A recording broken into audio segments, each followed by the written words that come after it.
Hi there, good evening, and welcome to the Jim Bohannon Show from Westwood One Radio. We're at 1-866-50-JIMBO, 1-866-505-4626. Online, you'll find us at jimbotalk.net.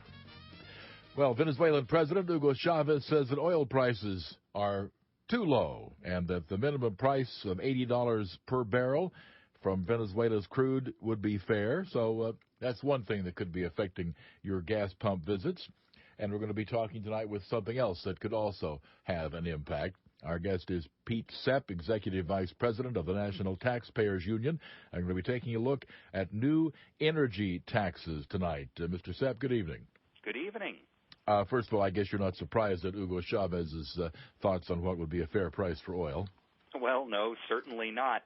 It's ironic, though, because even as people like Mr. Chavez talk about the price being too low and other countries wanting to make more money, there are members of the U.S. Congress who believe they can guess what the price of oil ought to be, and they can make it happen by enacting certain tax policies that will guarantee it.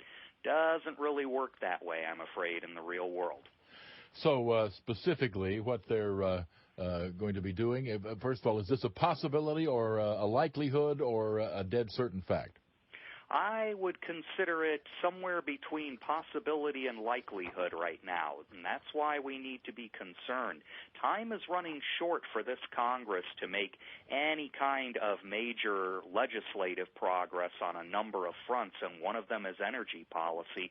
This may very well be the signal that tax writing committees are waiting for to try and cut a deal. Just by way of background, there has been for the better part of 6 months now a tug-of-war over so-called tax extenders legislation. This is a package that occurs with regular frequency now to extend various expiring tax breaks and other popular provisions, everything that would have to do with the state and local sales tax deduction, for example, or a whole host of very specialized business credits and deductions.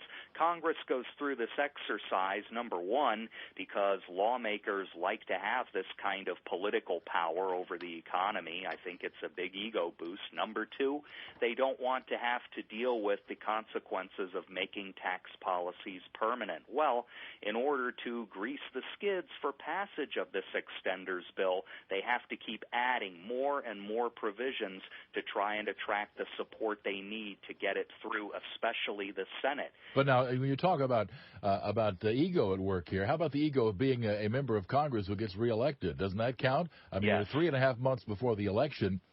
Isn't this kind of bad timing for tax increases? I would think that if I, in particular, was a person inclined to tax and spend, this would be a really good time to kind of hunker in the bunker, hope I'm reelected, and then spring this on folks in the new session.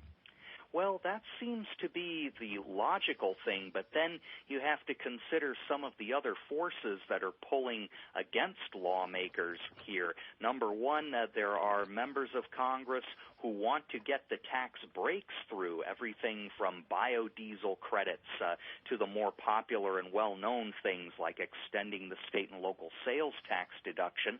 But there are those who say we can't add to the deficit. That will produce an even worse consequence at election time. So what they want to do is try and find offsetting tax increases that, if not popular, certainly won't be unpopular. And here's where this new business with taking away some of the credits and deductions for the oil and gas industry come in. Well, we'll get into that, but I would just note as an aside, they really shouldn't worry that much. The number of people who actually go and vote based on deficit spending is, by all indications, a very minuscule number, or else there would have already been a huge turnover in Congress. People vote not on abstract principles like that, regrettably. They vote on whether or not their particular pork is brought home. So I think they would be very safe in continuing to bankrupt the country from a political point of view, of course. It is regrettable, I have to say, although I think low turnout in elections is probably an indication that the people who are motivated to take from government go to the polls more than the people who actually have to pay the bills. Maybe that will change in this election. Maybe the deficit spending that began under Bush and has accelerated under Obama will finally motivate the folks in that other 50% of America who rarely turn out to vote. We can only hope so. I really wonder, though. I think you're onto something. Well, I'm sorry that I am. That's unfortunate, but I think that I am. In the meantime, let's talk a little bit about the raising of taxes on the oil and gas industry. So, presumably, if I understand the agenda here, this would serve two purposes. One, it would further wean us from dependence on fossil fuels, and two, if the money is in fact used to subsidize alternative energy projects, and it would make them, by comparison, more attractive if you didn't read the fine print of just exactly why a given alternative energy source was in fact suddenly cheaper. So it would be kind of a twofer, I suppose, if in fact that's your agenda, and if you are really willing to take the hit on having your opponent bang you over the head with raising the cost of gasoline and home heating oil between now and November. Yeah, those are 2 points behind it. I think a third point also is this strange attempt to link these tax increases to somehow punishing big oil and specifically BP, which is very paradoxical, very contradictory, because the policy being proposed to say that, okay, only the oil and gas industry no longer qualifies for the write-off against paying foreign taxes and the manufacturer's tax deduction. We're going to give it to other industries, but we're going to take it away from oil and gas. Well, that's going to hurt domestic industries, those who are headquartered here. I was going to say, what kind of taxes does BP pay? BP is not an American company. They're not chartered here. They do business here. Yes. Yes, I mean, they pay certain kinds of taxes. Yeah. The workers who reside here pay taxes, but you're absolutely right. Taking away the tax credit and deduction, which is being proposed to the tune of about $40 billion in higher taxes, will affect American-based companies. Yet there are politicians on the tax writing committees in the House and Senate who are saying, well, we have to do something to send a message to the industry and companies like BP that they're being careless. Well, it seems to be a pretty contradictory message.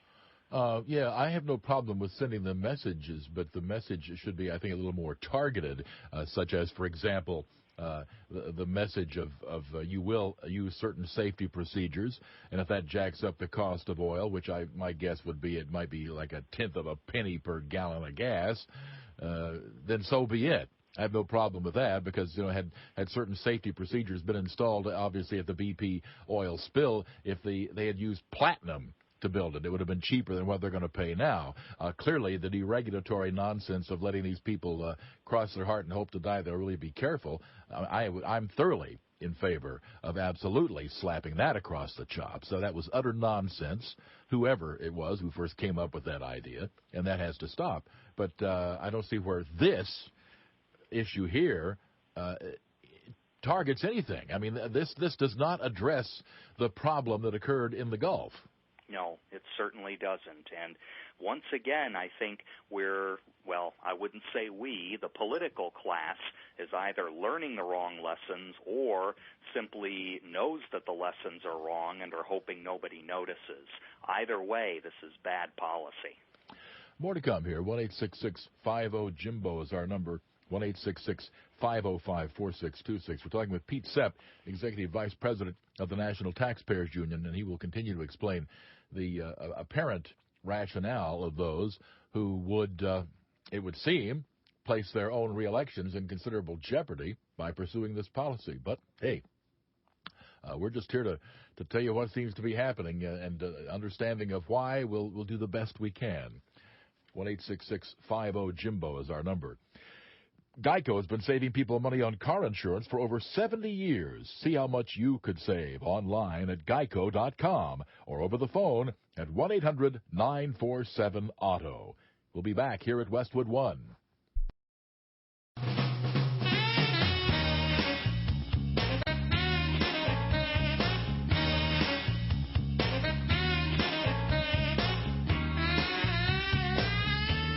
Thank you for being with us on the Jim Bohannon Show at 1-866-50-JIMBO, 1-866-505-4626. We're talking with Pete Sepp, Executive Vice President of the National Taxpayers Union. And your website would be?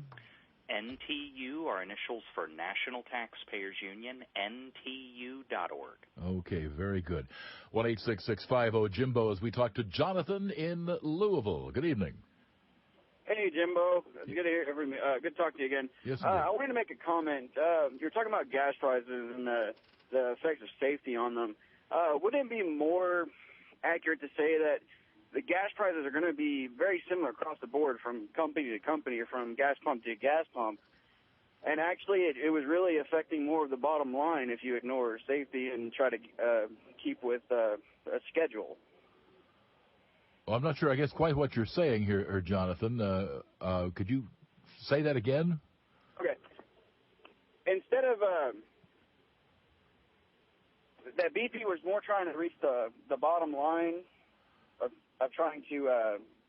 Well, every company always tries to obviously accentuate the bottom line. I think from what I've read, it would appear that BP may have been cutting corners to try and cut some of the costs on this particular rig, and that, as far as I know, it passed its last federal inspection, which tells me that maybe we need better federal inspections.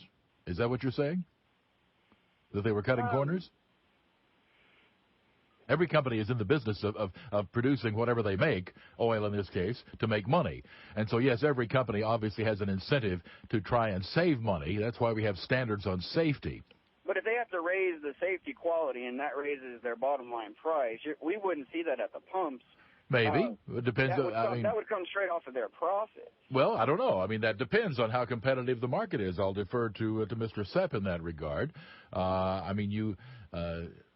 If everybody faces similar costs, presumably the impact of that would be a wash. If you're facing production costs that another company doesn't have, then either they're cutting corners or else they've got a more efficient way to produce oil, in which case they win. That's what the marketplace is all about, Mr. Sepp. Well, yeah, that's generally the way it happens. If a company is faced with higher overhead, either a small amount that might cost pennies on the dollar or a fraction of a cent on the dollar for things like extra safety devices on the rigs, or if you have a significantly higher tax put on the company, well, there are only a few ways they deal with the overhead. They cut into the profit margin. That generally means something like lower dividends on the stock returns. That might disappoint shareholders, or they restructure their business operations somehow, accounting for the costs and absorbing them. That might mean anything from cutting back on advertising to perhaps deferring expansion plans or not giving as big a pay raise to workers or executives. Or you can pass it along in the price of your product. But if you lose a substantial part of your market share, you'll be reluctant to do that. That's right. That's right. And so it's always a balancing process with a lot of these companies. And I think that the issue at hand with this tax increase, some $40 billion, is it'll be primarily American-based companies that would face it if the Senate and House plans do take shape and it finds its way into legislation for the extenders bill, for example.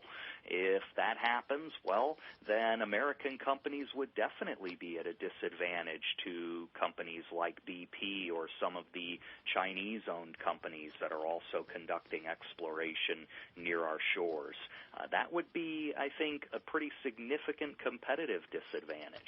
If, in fact, let's just talk from the standpoint of safety procedures, and then we're going to get back to the central discussion at hand here tonight, which I know on a topic this broad is a little like herding cats. But if, let us say, the Chinese, I'll just make this up, although it may be true, let's say that the Chinese drill for oil, and they could give a rat's patoot about the safety, and they can therefore make oil available a lot cheaper. Wouldn't it not be in the best interests of this country, and for that matter the whole world, if we slapped some kind of a tariff on such oil? Because clearly to allow not only the Chinese to undercut our companies, but to do so in an unsafe manner benefits nobody except, of course, the Chinese.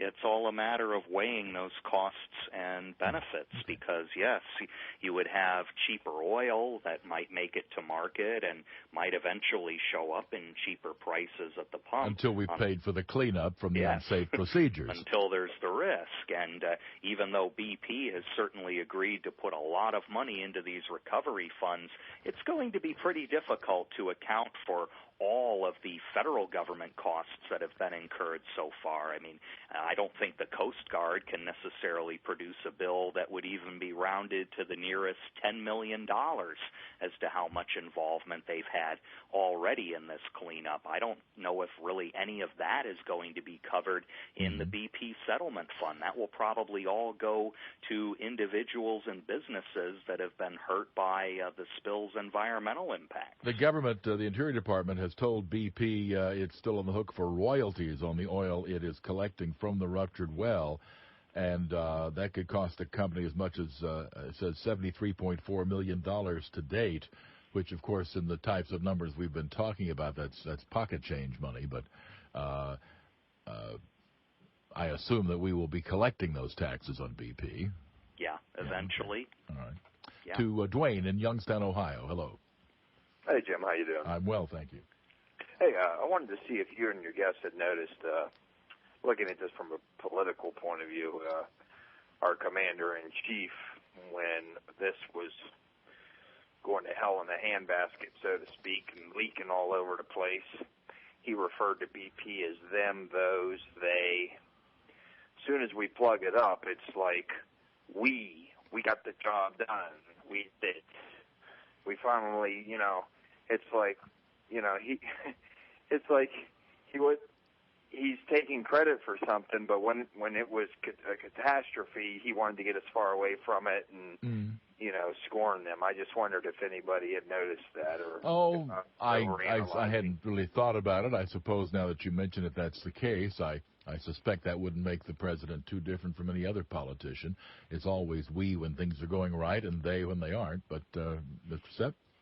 Yeah, I'd have to agree with that. I'm not sure Barack Obama is exceptional in that kind of attitude. But I would say, though, that this administration has been in a hot spot over this, much in the way that Barack Obama's operatives and allies before he was president would blame President Bush for the Katrina debacle. I think the truth is that the federal bureaucracy is not the ablest and nimblest responder to disasters like those. When we ask for the government to do something during a disaster, we often end up creating more trouble than we ever bargained for, because the first thing they do is start carpet bombing the affected area with federal dollars, and there's very little oversight with that money. That would have happened after Katrina under any kind of president, because that's the way the Federal Emergency Management Agency was directed to operate. We need to fix that mentality and realize you have to have a balance between getting there with resources and making sure those resources are spent effectively. All right, we will pause on that note and be back with more on the Bohannon Show after these messages.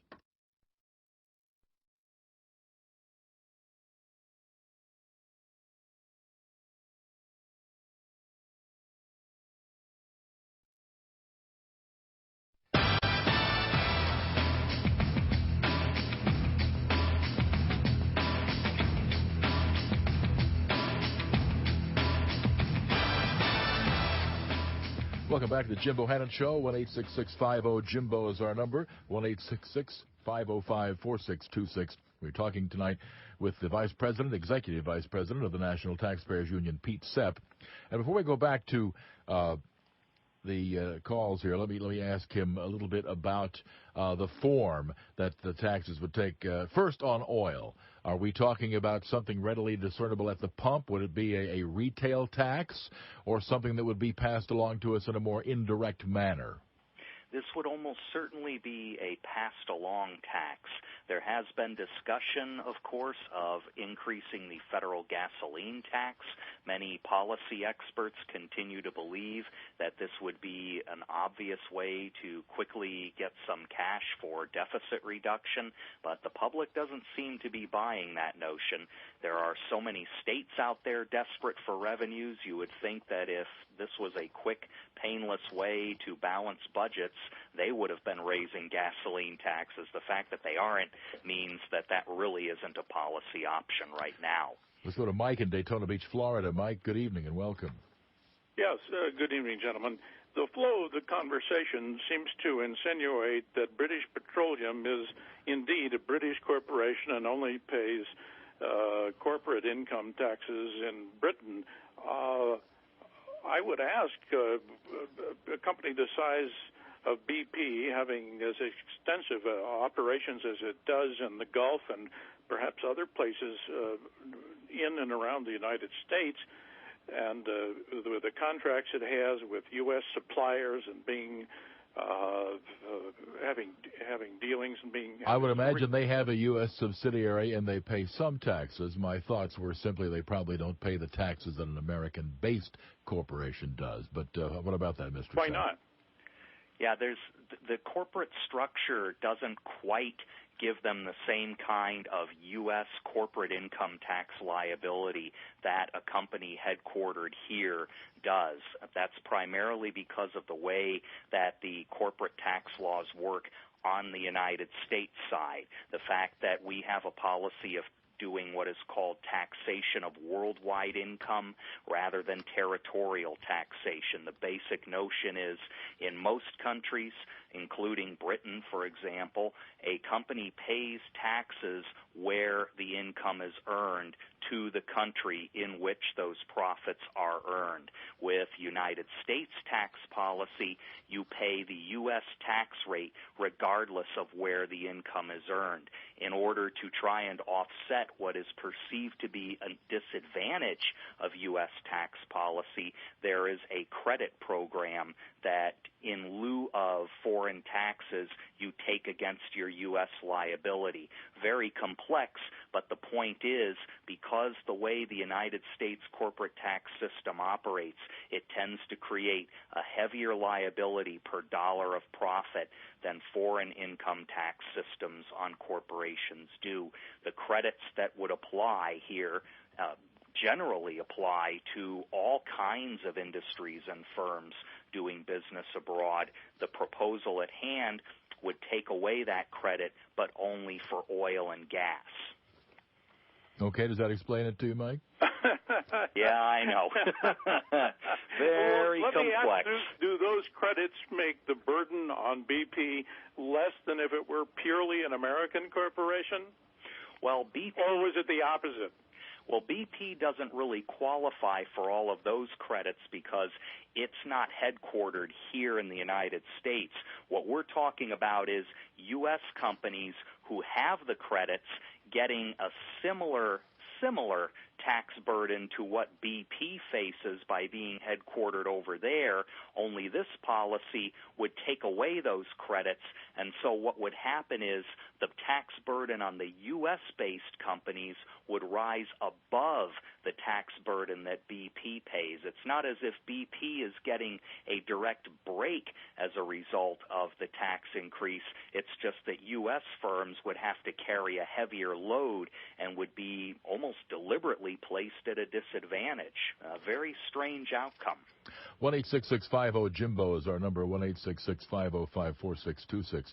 What about the burden that might be placed on coal or other fossil fuels?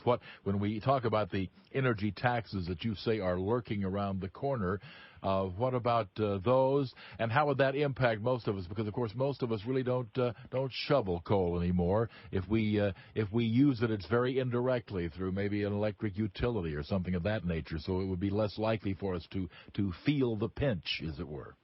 Yeah, coal is the primary driver for electricity in many, many parts of the country. And in fact, there are many ways that fiscal policy can be enacted that would impact the price of coal and therefore coal-generated electricity. One is to have what's called a renewable energy standard.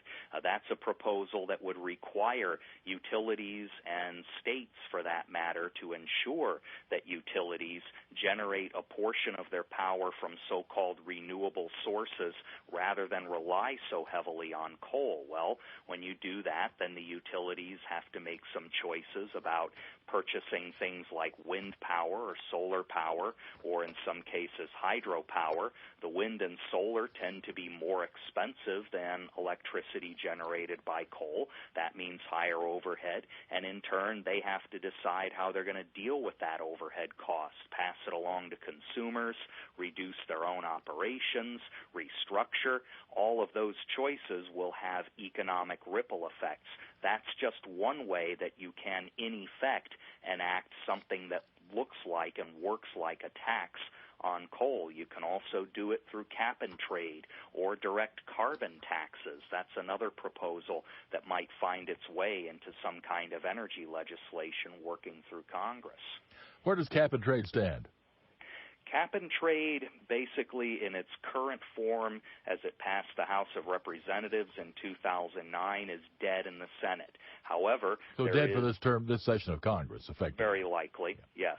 Now, there is Senate legislation that would accomplish some of the same goals of cap and trade that its supporters say really isn't a pure cap and trade system. Rather, it's a way of incentivizing companies through price manipulation of carbon to work toward cleaner energy sources. There's a lot of debate as to whether that legislation, called the American Power Act, sponsored by Senators Kerry and Lieberman, really isn't just cap and trade in disguise, but at least that's what they're saying. More to come on the Jim Bohannon Show at 1-866-50-JIMBO. We'll continue our discussion with Pete Sepp of the National Taxpayers Union. They're online at ntu.org. We'll be right back.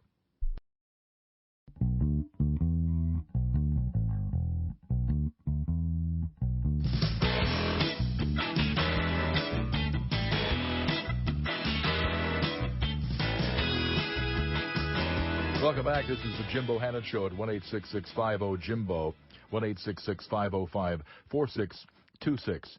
And we're talking with Pete Sepp, Executive Vice President of the National Taxpayers Union. Do you see taxes that could be raised, and by could be, I mean that are a political reality, that the members of Congress are willing to actually enact in an election year, that would actually cut the difference between fossil fuels and alternative sources of energy, such as wind and solar, to the point that the alternatives become economically competitive? Wouldn't that take a heck of a lot of taxes? It certainly would, and in fact, when you consider that wind and solar power also carry tax subsidies of their own, as does ethanol production from corn and to a lesser degree beet sugar, all of those things already provide tax advantages to their producers and their refiners and blenders. So you not only would have to raise taxes on so-called fossil fuel producers, you might actually have to boost those subsidies even further. 1-866-50-JIMBO is our number, 1-866-505-4626 on the Jim Bohannon Show. Alice calls in from Waukegan, Illinois. Good evening, Alice. Yes, I wanted to ask your guest if he didn't think that if they would close the loophole in the U.S. taxes that allows U.S. corporations to outsource to the Cayman Islands and then avoid all U.S. income taxes on their money that they make, like the Halliburton subsidiaries did on their unconscionable profits from the war, like Goldman Sachs did and improved their situation greatly. And they have these secret bank accounts, and they don't pay any U.S. income tax from those Cayman Island subsidiaries.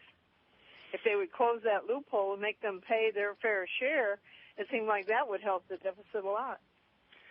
Well, if we take a look at the actual tax gap, the supposed estimate between what corporations and individuals owe and what they actually pay, it's something on the order of between $300 and $400 billion per year. Sounds like a great deal of money, and it certainly is, until you realize that about three-quarters of that gap is attributed to individuals, either overstating deductions or underreporting income. Now, should companies be allowed to illegally take advantage of these things? Of course not. I'm just not sure that there's the revenue pot of gold that public officials seem to think there is by doing this. One of the reasons why we get so much of this tax avoidance activity is because the United States' corporate income tax policy is badly broken. The rate is very high compared to the rest of the world, and there is very little lateral fairness in the code itself, depending on what you do, what you produce, what you deliver in terms of services. You can pay a vastly different tax rate on the same amount of profit. And I think we need to look at fixing that system before we worry about raising rates or even going after the loophole closing. I think there needs to be a more comprehensive approach, and I think there's a very good approach in legislation sponsored by Democrats Ron Wyden, Mark Begich of Alaska, and we have Judd Gregg, as well as another Republican on the legislation, too. It's bipartisan. Well, it must be bipartisan if I'm hearing Pete Sepp of the National Taxpayers Union agreeing with anything from Ron Wyden. He's not exactly a conservative. Yeah, but they take a very good approach towards saying, okay, we're going to flatten out the tax base for corporate profits. We're not going to have as many different treatments of kinds of income and among the various industries. We're going to get rid of all of these complex deduction and credit systems, but we're also going to lower the tax rate dramatically. We're going to make it competitive with what's offered in other industrialized countries. I think that's a pretty good approach, and it avoids some of the demagoguery we hear from politicians who are talking about, well, we can't let these evil corporations get away with dodging taxes. Well, that's really just about raising more revenue. If we're worried about companies making big profits off wars and the like, well, that's a foreign policy matter. That's also a matter of contract oversight. It's also a matter of wasteful defense spending and prioritization. They're all interconnected. Mm-hmm. We'll pause briefly. We've got more to come. 1-866-50-JIMBO, the number. We'll be right back.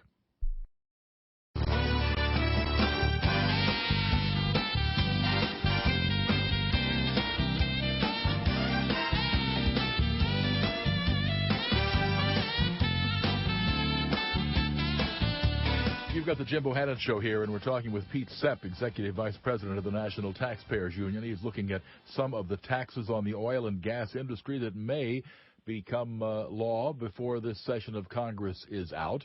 And this is John in Pittsburgh. Good evening, John. Yeah, thank you, Jim. I have a question, kind of theoretical, but a corporation is by definition a fictitious entity.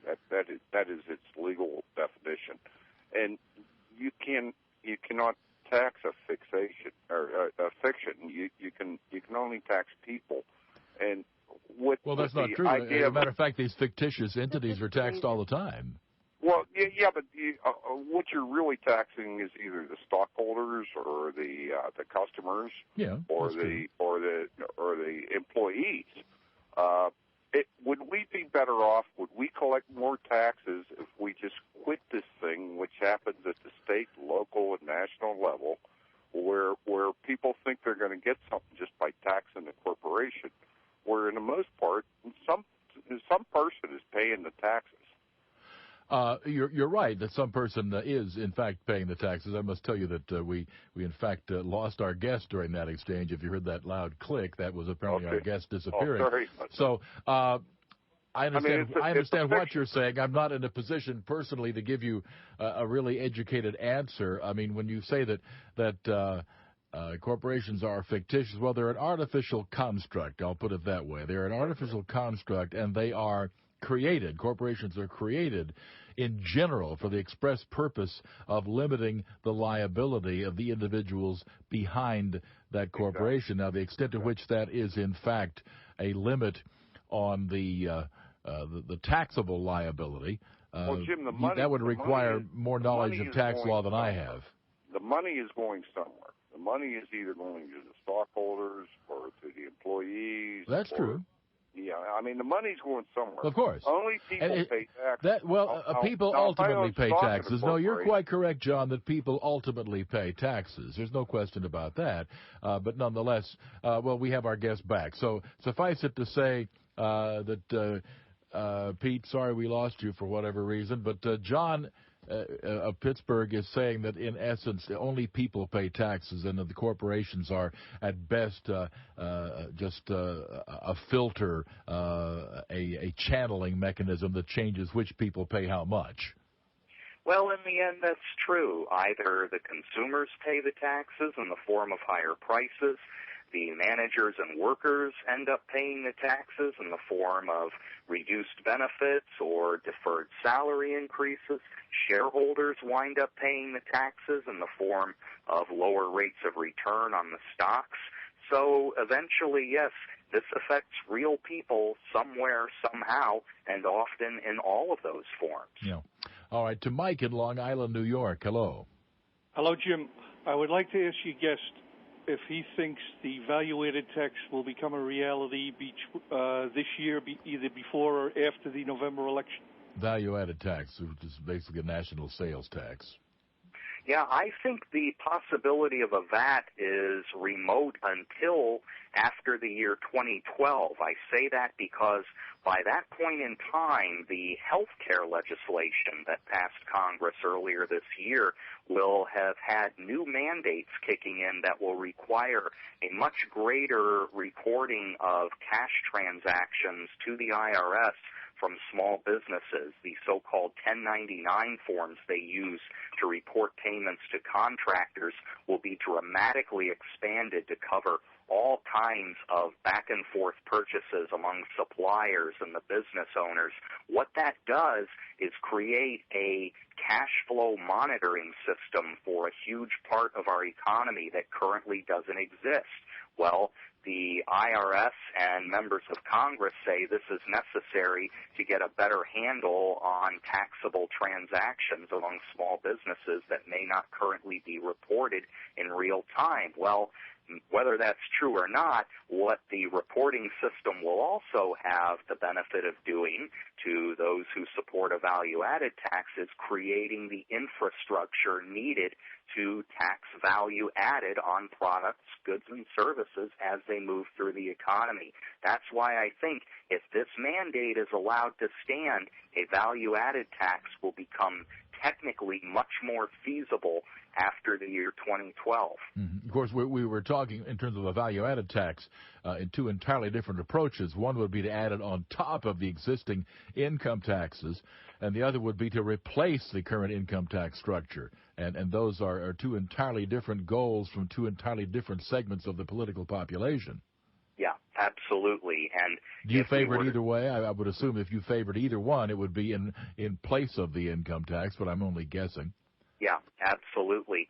And that's not all, and it's not all that infeasible a goal. There are actually proposals for countries in Asia being developed by a group we're affiliated with, the World Taxpayers Associations, that would allow places like Thailand and Japan, for example, with relatively low VATs now to simply boost their rates a little bit and, as a result, be able to phase out their personal and corporate income taxes entirely. Proposals that might be worth looking at. Indeed. Well, taxes, of course, like death, very inevitable, and we'll see if these particular taxes prove to be that inevitable or not. Stay on the line. We'll speak off air. Pete Sepp, Executive Vice President of the National Taxpayers Union. Their website, again, is ntu.org. Their initials, ntu.org.